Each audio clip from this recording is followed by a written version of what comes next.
बिस्मिल्लाहिर्रहमानिर्रहीम, अस्सलाम वालेकुम। पाकिस्तान और दुनिया भर में देखने और सुनने वालों को अब्दुल कादिर का सलाम। पाकिस्तान में 22 फरवरी की रात है और नींद बहुत ज़्यादा आ रही है। ये इफ्तार के फ़ौरन बाद नींद वाला मसला मेरा अकेले का है या आप सब लोगों के साथ भी ये होता है, मुझे ज़रूर बताइएगा।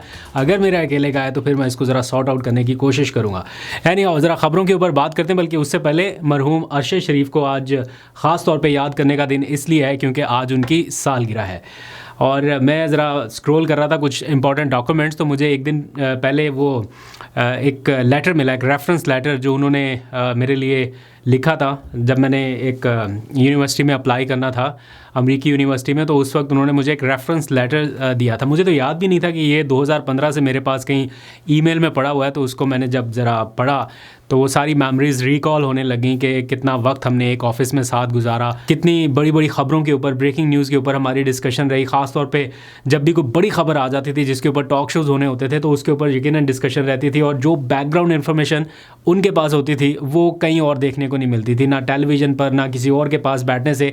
एग्जैक्ट और कॉम्पैक्ट इन्फॉर्मेशन जो उनके पास रहती थी, और मैं हैरान होता था कि इस बंदे के पास इतना इन्फॉर्मेशन, इतनी नॉलेज कहाँ से आती है और कितना रिसोर्सफुल जर्नलिस्ट था वो। खैर, अल्लाह ताला उनके दर्जात बुलंद करे और उनकी जो फैमिली है उनको इत्मीनान, सुकून, राहत अता फरमाए। आमीन सुम आमीन। आगे बढ़ते हैं, ज़रा सियासी खबरों पे बात करते हैं क्योंकि लड़ाई काफ़ी हद तक बढ़ रही है। सिर्फ सियासी महाज पर ही नहीं, जो हमारा दिफाई महाज है वहाँ पर भी माहौल काफ़ी गर्म है और एक तरह से अलर्ट है। जो सिचुएशन जिस टाइम मैं आपसे बात कर रहा हूँ तो एक अलर्ट जैसी सिचुएशन है, क्योंकि बताया जा रहा है कि किसी भी वक्त कुछ और भी हो सकता है। तो इस बारे में ज़रा तफसील से बात करते हैं, लेकिन पहले ज़रा सियासी माहौल पर डिस्कस कर लेते हैं। और सियासी माहौल में ऑब्वियसली इस टाइम PTI के ऊपर ज़्यादा नजरें हैं। ख़बरें भी उसी कैंप से ज़्यादा आ रही हैं जहाँ पर लड़ाई झगड़ा हो रहा है, जहाँ पर लोग गंदे कपड़े अपने चौक में धो रहे हैं, तो सब देख रहे हैं कि ये कर क्या रहे हैं। एक्चुअली ऐसा हो रहा है, और जो एग्जैक्ट सिचुएशन है मैं आपको बताता हूँ।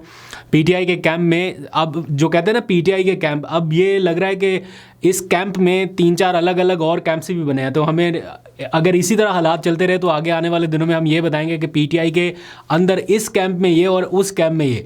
इसलिए बता रहा हूँ क्योंकि सलमान अकरम राजा वर्सेस अली अमीन गंडापुर, फिर अलीमा खान वर्सेस शेर अफजल मरवत, फिर बैरिस्टर गौहर वर्सेस शेर अफजल मरवत, फिर शानदाना गुलजार एंड सो ऑन। अगर ये काउंट आप करते रहे तो हर किसी का कोई ना कोई अलग पॉइंट ऑफ व्यू इस टाइम हेडलाइंस बना रहा है। ये बातें आपको सुनने में शायद थोड़ी हार्श लगें या आपको पसंद ना आए, लेकिन मैं चाहता हूँ कि थोड़ा सा other side of the story आपके सामने रहे, कि हर बार ये इमेजिन करना कि सब अच्छा चल रहा है, उसकी बजाय जो रियलिटीज़ है, ग्राउंड रियलिटीज़ हैं, वो आपको पता होनी चाहिए, जो हम अपनी आंखों के सामने देख रहे हैं, जो होता देख रहे हैं।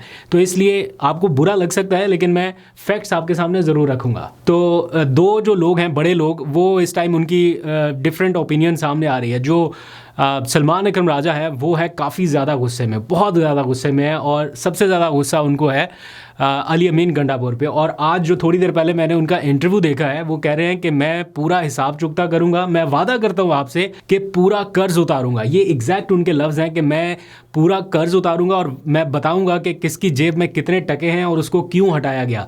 ये इतनी सख्त बातें जो है वो क्यों कर रहे हैं, और ये भी उन्होंने कहा कि ये मुनासिब मौका नहीं है, अभी नहीं, लेकिन एक वक्त आएगा मैं ये सारी चीज़ें अनफोल्ड करूंगा। सलमान अकरम राजा जैसा बंदा जो बड़ा कूल एंड काम अपने आप को कंपोज रखता है, कूल एंड काम थोड़े कम ही रहते हैं, कंपोज रखते हैं अपने आप को, वो भी इस हद तक आ गए हैं कि वो कह रहे हैं कि मैं कर्ज उतारूंगा सबका, मेरा वादा है आपसे। और फिर जो दूसरी साइड है वो है बैरिस्टर गौहर की। वो चाहते हैं कि नहीं, किसी के खिलाफ कोई कार्रवाई ना हो। जब भी कोई अनाउंसमेंट होती है ना कि फॉर एग्जांपल मिसाल यूसुफजई के खिलाफ कार्रवाई होगी, तो बैरिस्टर गौहर जो है वो सामने आते हैं और वो कहते हैं नहीं, मैं इस हक में नहीं हूँ कि किसी के खिलाफ कार्रवाई हो, किसी को पार्टी से बेदखल किया जाए। इस टाइम यूनिटी की ज़रूरत है और सबको साथ लेके चलना है। इसी तरह जब सलमान अकरम राजा को लगता है कि डिसिप्लिन वायलेट हो रहा है और वो किसी के खिलाफ कार्रवाई करने का इरादा रखते हैं, तो उन्हें रोक दिया जाता है कि नहीं, अभी मौका मुनासिब नहीं है, तो ये ना करें। तो पिछले कुछ चंद घंटों से जो हो रहा है वो स्टोरी बड़ी एक अफसोसनाक है पाकिस्तान तहरीक इंसाफ के कैंप से। आपने नोटिस किया होगा कि दूसरी जमातों में, कोई बड़ी से बड़ी जमात हो या छोटी से छोटी जमात, for example Muslim League Noon, people's party से लेके MQM और जमात इस्लामी तक, इस तरह का माहौल किसी और जमात में नहीं है। वहाँ पे भी थोड़ा सा ऐसा लगता है कि डिसिप्लिन जो है उसको मेंटेन रखा जाता है, कोई इस तरह बाहर आके बातें नहीं करता, हर कोई जिसके दिल में जो आए वो आके नहीं कहता। ऑब्वियसली पीटीआई को मुश्किलात का सामना है, इन मुश्किलात में तो इनको और ज़्यादा स्ट्रांग होना चाहिए और ज़्यादा डिसिप्लिन का मुजाहरा करना चाहिए, लेकिन ऐसा हो नहीं पा रहा। उसकी बुनियादी वजह ये भी है, फॉर एग्जांपल शेर अफजल मरवत साहब हैं, उनको क्या डर है अगर पीटीआई उनको निकाल दे तो जो डिसिप्लिन बाकी जमातों में होता है वो ये है ना कि मेरे ख़िलाफ़ कार्रवाई हो सकती है, मुझे एक तो पार्टी से निकाला जा सकता है, उनका तो वो डर निकल गया कि पार्टी से निकाला जाएगा। लेकिन अगला डर ये होता है कि मेरे खिलाफ कार्रवाई होगी, मुझे डी सीट करा दिया जाएगा, मैं एमएनए एमपीए नहीं रहूँगा। अब शेर अफजल मरवत साहब के मामले में ये डर भी नहीं है, क्योंकि पीटीआई जितनी भी कोशिश कर ले, जितना भी उनके खिलाफ रेफरेंस भेज दे, जो मर्जी कर ले, इन हालात में पीटीआई उनको डी सीट नहीं करा सकेगी। यानी उनका इस टाइम असेंबली में होना वो पीटीआई से ज़्यादा दूसरे लोगों को फ़ायदा दे रहा है, इसलिए उनको कोई ख़तरा नहीं है कि वो डी सीट हो जाएंगे या उनके खिलाफ कोई रेफरेंस ऐसा आ जाएगा कि इन्होंने जनाब पार्टी पॉलिसी की खिलाफ वर्जी की। इसलिए वो हर हद तक जा रहे हैं इस टाइम, और ऐसा लग रहा है कि वो डेस्परेट अटैम्प्ट कर रहे हैं अलीमा ख़ान के ख़िलाफ़ बात करने की, अली अमीन गंडापुर को प्रोटेक्ट करने की, फिर जो मौजूदा वज़ीर आला सुहेल आफरीदी उनके हवाले से भी। इस पूरे प्रोसेस में अगर मैं कहूँ कि अक्लमंदी का कोई मुजाहरा कर रहा है या जो रिस्ट्रेन कर रहा है, दैट इज़ सुहेल आफरीदी। आप इमेजिन करें अगर सुहेल आफरीदी भी इसी तरह से आगे बयान देने लगे तो फिर मामला कहाँ पर जाएगा।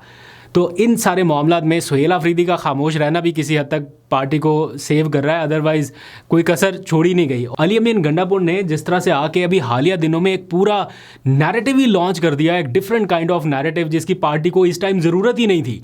पार्टी को इस टाइम किसी और पिच की, किसी और टोन की ज़रूरत थी, और उन्होंने आके पूरा जो माहौल पार्टी का बना दिया, वो इस टाइम सही तीर चला रहे हैं एक दूसरे के खिलाफ। तो ये माहौल पीटीआई को काउंटर करना पड़ेगा, और मेरा नहीं ख्याल कि ये तब तक हो सकता है जब तक किसी एक आध के खिलाफ प्रॉपर कार्रवाई ना हो जाए। वो कहते हैं ना, जब घर का सरबराह घर पे नहीं हो तो फिर यही हाल होता है। अगर इमरान खान बाहर होते फिर इनमें से किसी की जरूरत नहीं थी कि कोई ज़रा चूं भी करता। इमरान खान के सामने सब के सब हमने देखा हुआ है उनको इतने सालों कवर करके कि कैसे डिसिप्लिन का मुजाहरा करते हैं। वो वहाँ पे ठीक है बात अपनी रख देते हैं, लेकिन इस तरह कोई इख्तलाफ करे ऐसा कोई मामला कभी हमने देखा नहीं था जब तक वो जेल में नहीं गए थे। उनके जाने के बाद तो फिर हर बंदा ही कहता है मैं लीडर हूँ, लीडरलेस पार्टी चल रही है तो मैं लीडर हूँ। जहाँ तक बात है इमरान खान की, तो अब 2 दिन बाकी हैं। 2 दिन के बाद एक बार फिर से आपको हलचल मची हुई नज़र आएगी, क्योंकि उनको इंजेक्शन लगने की वो डेट बिल्कुल करीब आ रही है। 25 फरवरी को उनको दूसरा इंजेक्शन लगना है, तो उससे पहले गवर्नमेंट को कुछ ना कुछ इंतजामात करने पड़ेंगे, वरना ये जो अभी थोड़ी बहुत पीटीआई के कैंप में खामोशी नज़र आ रही है, ये एक बार फिर से वापस आपको वो शोर सुनने को मिलेगा कि इमरान खान को अस्पताल मुंतकिल किया जाए और उन्हें अपने मुआलिजीन तक रसाई दी जाए।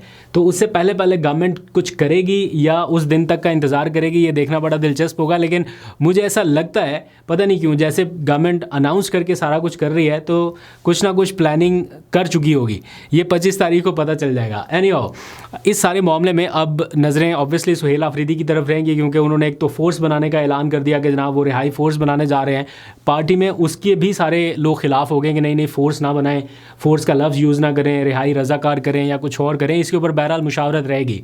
तो सुहेल आफरीदी आज एक बार फिर से पब्लिक में दिखाई दिए हैं, वो अपना लोगों के साथ कनेक्शन जो है उसे ख़त्म नहीं कर रहे। आज भी लोगों ने जिस तरह से उनके ऊपर ट्रस्ट का इजहार किया है, या आप विजुअल्स में देख सकते हैं, इफ्तार से कुछ लम्हात पहले के ये मनाजर हैं जब वो सड़कों के ऊपर निकले हैं, लोगों के साथ मुलाकातें की। वैसे तो इब्तदाई तौर पे उन्होंने मास्क वास्क लगाया कि ऐसा लगे कि नहीं खुफिया उनका दौरा है या कोई नहीं उनको पहचान रहा, लेकिन ऑब्वियसली साथ में प्रोटोकॉल, सिक्योरिटी आगे पीछे, तो लोग पहचान जाते हैं और पता चल जाता है।